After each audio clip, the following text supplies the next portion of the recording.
Welcome to day 1969 of What's Up to Now. Sharon Horne-Ellstrom here, documenting the journey originally as I transitioned from the brick and mortar corporate world of businesses, lots of decades in both, into the online world, right?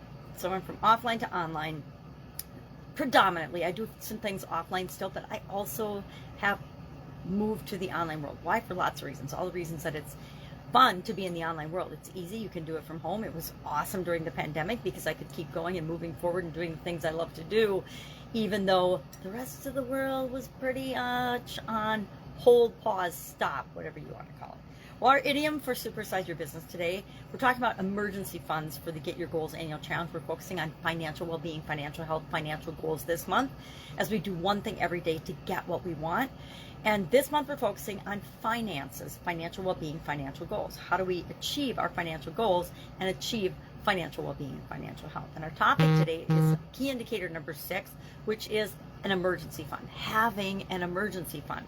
Now, I shared a story of that in 2010. I did not have a big enough emergency fund. I had an emergency fund, but it was not big enough to cover a huge health challenge in my life. I had a sudden cardiac arrest and checked out for a week or so. And the medical care and treatment for that was literally nearly $500,000 for that and for my heart surgery, etc. So learned a huge lesson there. And since then, I've solved that problem and fixed that and made sure I had a big emergency fund. But prior to that, I had an emergency fund. It just wasn't enough for something that I had never anticipated. I really never anticipated that I was going to have a death experience. So our topic today was talking about emergency funds. What are the advantages? Why do you want to have one? How do you create one?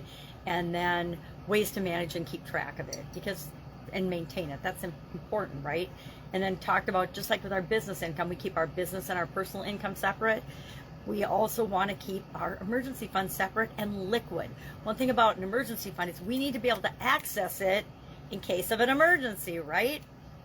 I think that a lot of us would have been much better off, or a lot of people would have been much better off had they had an emergency fund heading into the pandemic. Now, I don't think anybody thought the pandemic was going to last for a year, in 2 years, and that the impact and the ramifications of it would still be with us today, but it did. It just was a huge lesson learned that we have to remember that our emergency fund is for things that we could not possibly anticipate, and that's a great example of it. Our idiom today is to prepare for the worst, hope for the best. And I think of our faith, and that's why I've got the cross, and I had a little Bible, a little bitty, actually German Bible, to remind us that sometimes things are outside of our control, and we can, and that's when hope comes into play for me. I'm not a big believer in hope. I have faith and belief, but to me, those are slightly different than hope. And each of us define everything in a way that suits us, but many people turn to hope and religion and faith when things are outside of their control. When things are outside of our control, that's the hardest for all of us, I think, to handle things and manage things and deal with situations.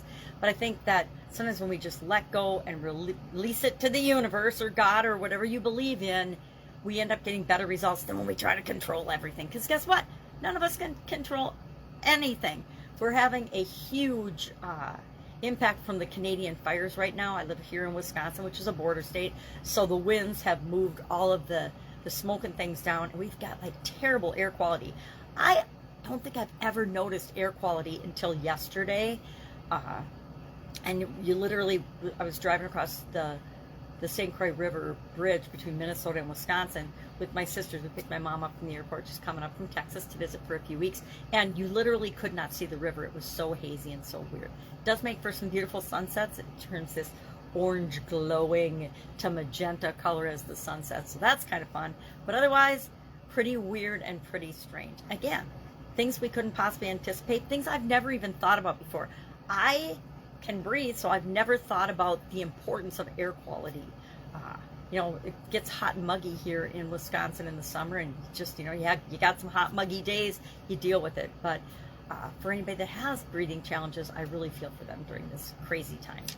So, prepare for the worst, hope for the best. Our idiom today, Emergency fund, talked about that. And do we have an emergency fund? Do you have an emergency fund?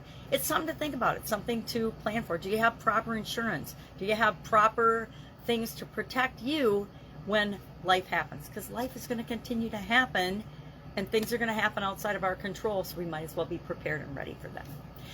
That's it. If I can help you in any way, hit me up and ask. Otherwise, I will be with you tomorrow. Have a fantastic, terrific day, and I hope that the air quality where you live is much better than it is where I live. Have an amazing day.